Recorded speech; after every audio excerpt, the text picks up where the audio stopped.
My favorite Christmas tradition would be,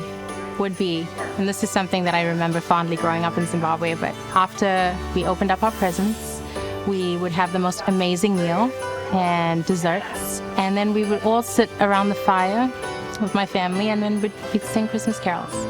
and we'd watch Christmas movies, and that was the most amazing time, I think, was just the wind down after everything and after the busyness and cleaning up, and it was just the quality time that I spent with my family, just laughing and talking about how much we look forward to the following year. And no, those are fond times for me, for sure.